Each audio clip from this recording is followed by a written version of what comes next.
नमस्कार दोस्तों, स्वागत है आपका मेरे चैनल नॉट ओनली एस्ट्रो पर। और हम लोग भारतीय इतिहास का अध्ययन कर रहे थे। अपने इस अध्ययन श्रृंखला के क्रम में मैंने आधुनिक भारत के इतिहास में कई सारे टॉपिक्स आपके साथ अध्ययन कर लिए थे। इसके बाद हम लोग यहाँ तक पहुँच गए थे, मैं एक बार आपको रिवाइज करा दूँ। हम लोग यहाँ तक पहुँच गए थे। गोलमेज सम्मेलनों में तीनों बता दिए थे। सांप्रदायिक पंचाट और पूना पैक्ट बता दिया था। अब हम लोग आगे बढ़ेंगे। Congress socialist party 1934। ठीक है दोस्तों, इसके बारे में हम लोग थोड़ा अध्ययन करेंगे। Congress socialist party 1934। इसके बाद जयप्रकाश नारायण के बारे में, लोकनायक जयप्रकाश नारायण, फिर विविध और महत्वपूर्ण तथ्य। ठीक है दोस्तों, आइए आगे बढ़ते हैं। Congress socialist party 1934। दोस्तों, जैसा कि हम लोग पढ़ चुके हैं कि पूना समझौते के बाद देश की राजनीति ने एक नया रुख ले लिया। ठीक है, all India Congress socialist party का गठन होता है। मई 1934 में क्या होता है, पटना में कांग्रेस समिति की बैठक के दौरान कुछ सदस्यों की एक अलग बैठक होती है। All India Congress socialist party की स्थापना को औपचारिक मान्यता मिल जाती है। ठीक है दोस्तों, इसमें मैं आपको कुछ इसके पहले की भूमिका बताना चाहूँगा। असल में हुआ ये था कि जो लोकनायक जयप्रकाश नारायण थे, ये 1929 में अमेरिका से अपनी उच्च शिक्षा ग्रहण करने के बाद लौटे और ये फिर पंडित जवाहरलाल नेहरू से जुड़ते हैं और पंडित जवाहरलाल नेहरू से जुड़कर ये असहयोग आंदोलन में सविनय अवज्ञा आंदोलन में 1930 के सविनय अवज्ञा आंदोलन में भाग लेते हैं। और उस दौरान ये नासिक जेल भेज दिए जाते हैं। ये लोकनायक जयप्रकाश नारायण जेल भेज दिए जाते हैं नासिक की, और वहाँ पर इनकी मुलाकात कुछ इनके साथियों से होती है। जयप्रकाश नारायण, मीनू मसानी, आचार्य नरेंद्र देव जो इसके अध्यक्ष बने, ये तो बाद में मिले थे इनसे।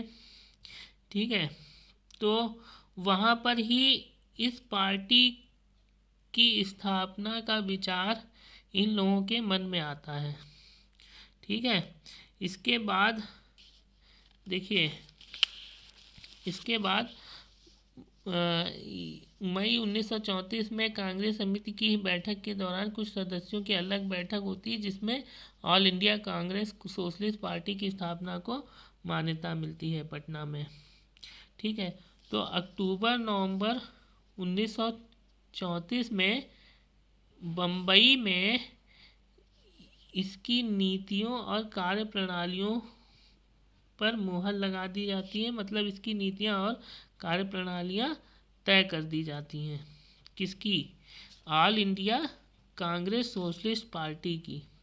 ठीक है दोस्तों, इसकी स्थापना की जाती है और इसके महासचिव बनाए जाते हैं जयप्रकाश नारायण, लोकनायक।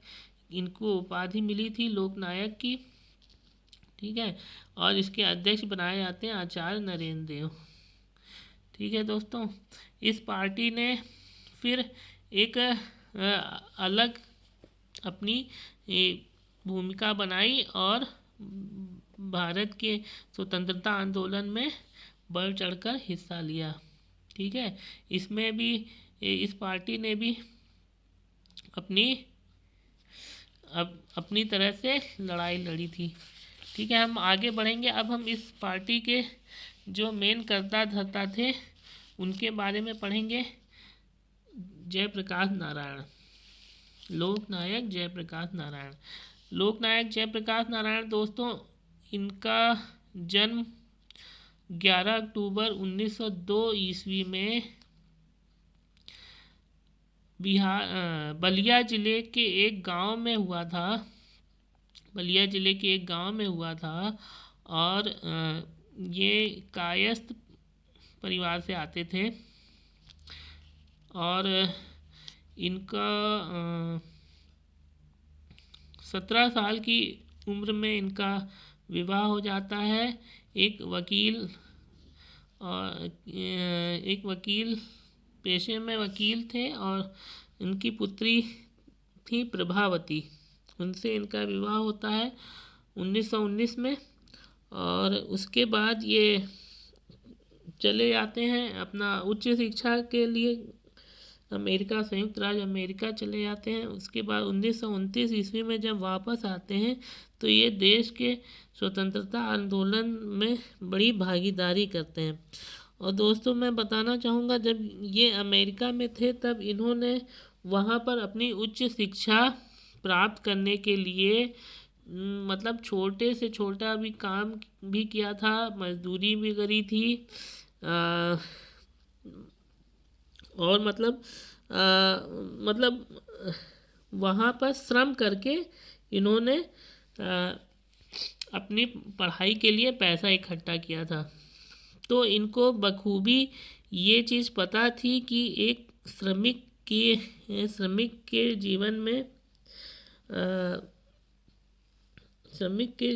जीवन का क्या महत्व है, मतलब वो अपनी आजीविका कैसे कमाता है और उसके जीवन से भली भांति परिचित थे। ठीक है दोस्तों, तो हम आगे बढ़ते हैं। इनके बारे में मैं बताना चाहूँगा कि इनको गांधीवादी समाजवाद का प्रबल समर्थक माना जाता है। ठीक है, और देखिए, तो 1929 की घटना मैंने बताई आपको। उसके बाद ये जब पंडित जवाहरलाल नेहरू से मिलते हैं और देश के स्वतंत्रता आंदोलन, सविनय अवज्ञा आंदोलन 1930 में भाग लेकर इनको जाते हैं, फिर इनको नासिक जेल भेज दिया जाता है। वहाँ ये कुछ बड़े राष्ट्रीय नेताओं से भेंट करते हैं और एक पार्टी, कांग्रेस सोशलिस्ट पार्टी की स्थापना पर इनका विचार बनता है। इसके बाद देखते हैं दोस्तों, वर्ष 1934 में अखिल भारतीय कांग्रेस समाजवादी पार्टी के संयोजक होते हैं। अखिल भारतीय कांग्रेस समाजवादी पार्टी, यही जो कांग्रेस सोशलिस्ट पार्टी है, इसी का दूसरा नाम अखिल भारतीय कांग्रेस समाजवादी पार्टी। ठीक है, इसके संयोजक होते हैं पटना में। बिहार में एक सोशलिस्ट पार्टी से भी संबद्ध रहते हैं। ठीक है दोस्तों, और इनको उपाधि मिली थी लोकनायक की। भारत छोड़ो आंदोलन में इनकी महत्वपूर्ण भूमिका रही है। डॉक्टर राम मनोहर लोहिया तथा अरुणा आसफ अली के साथ मिलकर गुप्त रूप से भारतीय जनता को इन्होंने संगठित किया भारत छोड़ो आंदोलन में। ठीक है दोस्तों, डॉक्टर राम मनोहर लोहिया और अरुणा आसफ अली के साथ मिलकर गुप्त रूप से इन्होंने भारतीय जनता को संगठित किया। और मैं एक घटना इनकी बता देना चाहूँगा।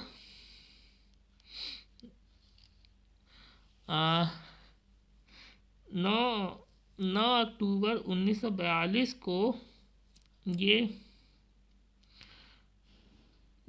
जेल फांद कर उसमें बिहार में जो हजारीबाग केंद्रीय जेल थी, वहाँ की दीवार को फांद कर ये इसमें भाग लेने के लिए कूद पड़ते हैं। भारत छोड़ो आंदोलन में भाग लेने के लिए कूद पड़ते हैं। ठीक है, और 9 अगस्त 1942 को 1942 में हुआ था ना। भारत छोड़ो आंदोलन 8 अगस्त 1942 से शुरू होता है ठीक है। और 9 अगस्त 1942 की घटना है।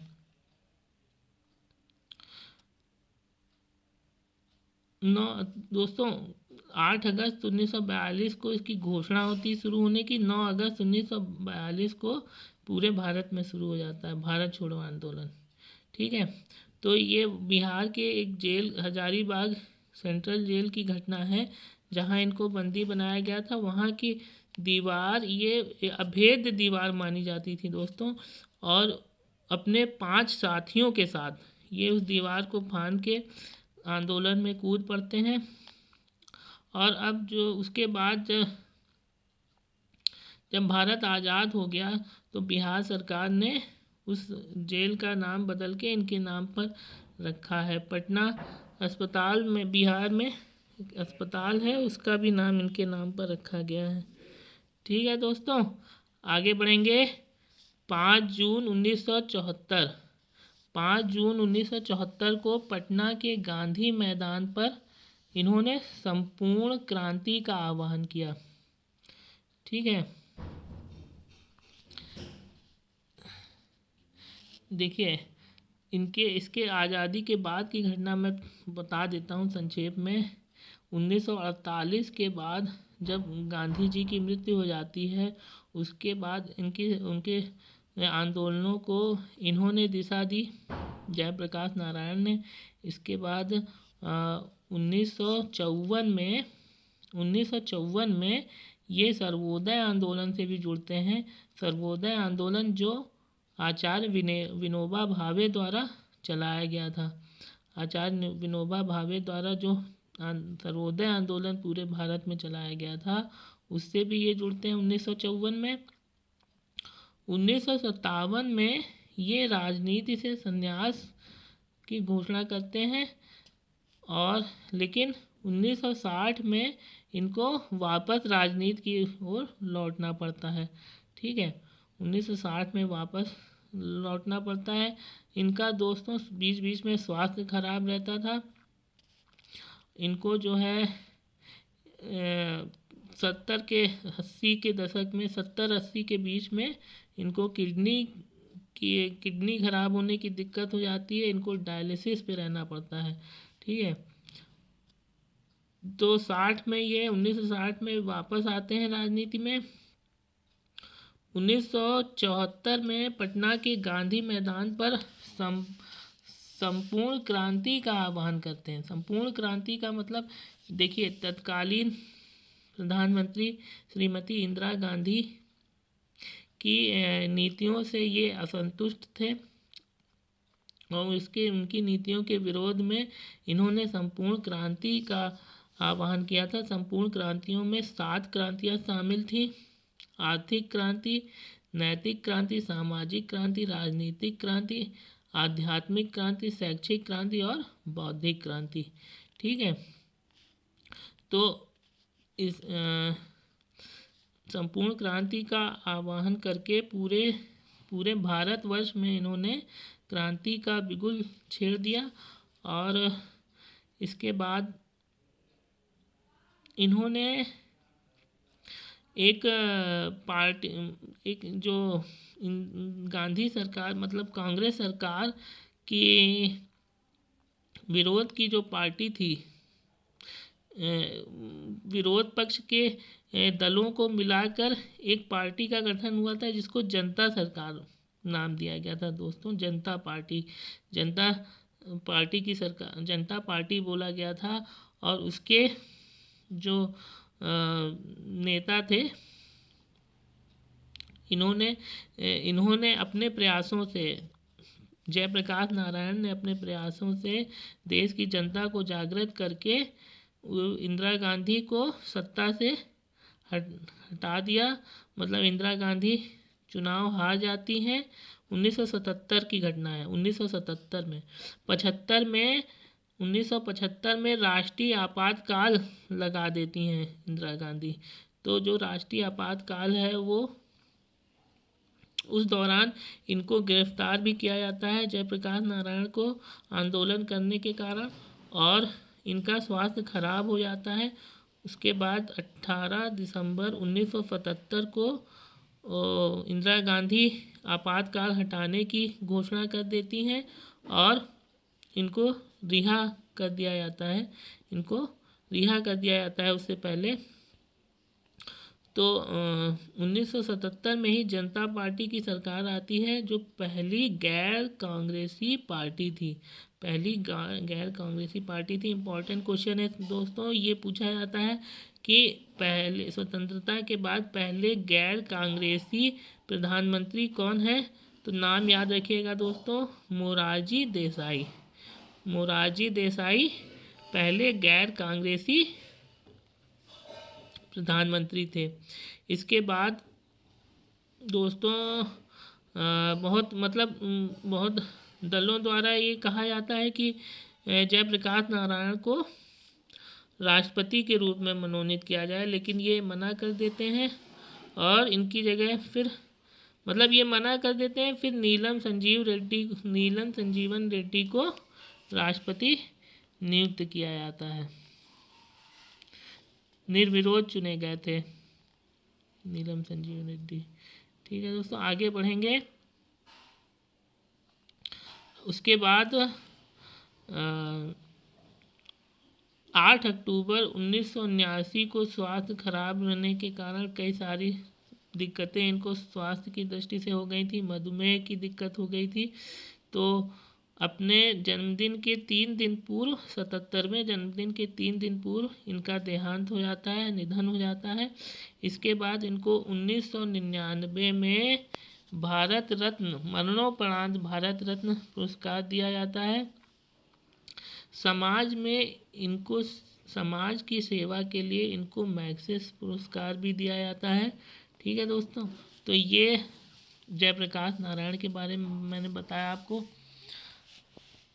और दोस्तों इनके जन्मदिन पर 11 अक्टूबर को जयप्रकाश नारायण दिवस भी मनाया जाता है।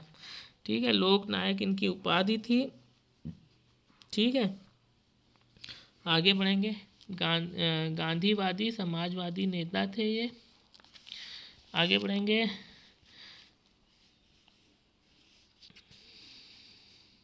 इन्होंने एक बात और याद आई इनके बारे में, इन्होंने गांधी जी और सुभाष चंद्र बोस के बीच जो मतभेद हो गए थे उसको कम करने का भी प्रयास किया था। इन्होंने दोनों के बीच समझौता पूर्वक मतभेद कम करने का प्रयास किया था। ठीक है, एक पॉइंट याद आया था तो मैंने कहा बता दूं आपको। आगे बढ़ते हैं दोस्तों, विविध देख लेते हैं। देखिए, हम लोग पढ़ चुके हैं गांधी इरविन समझौता की तिथि है 5 मार्च 1931। ये सब इम्पोर्टेंट तिथियां हैं दोस्तों, पूछी जाती हैं एग्ज़ाम में,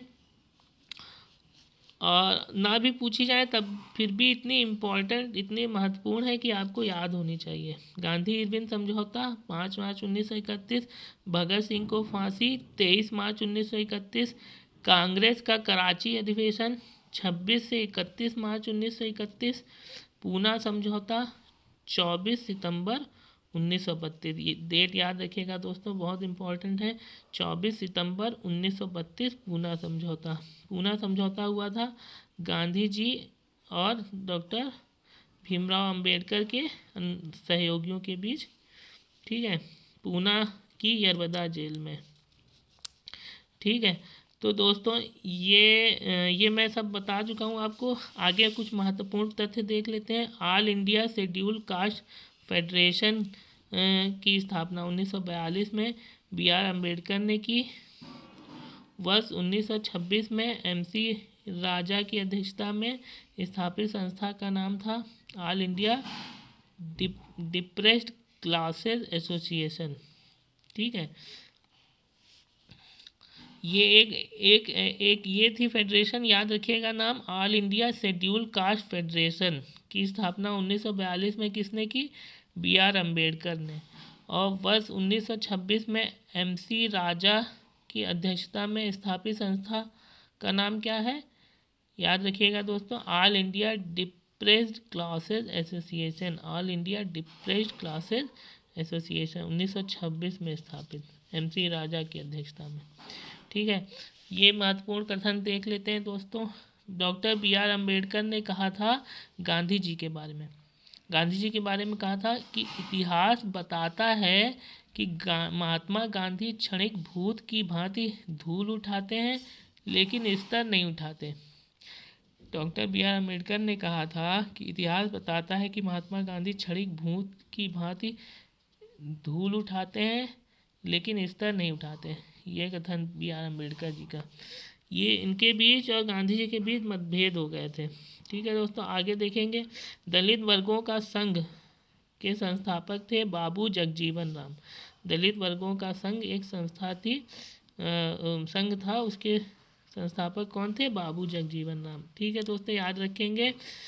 ये दोस्तों मैं यहाँ पर अपने वीडियो को विराम देते हुए अपनी वाणी को रोकना चाहता हूँ और हम लोग मिलेंगे अगले वीडियो में कुछ दूसरे टॉपिक का अध्ययन करने के लिए। तब तक के लिए नमस्कार, धन्यवाद।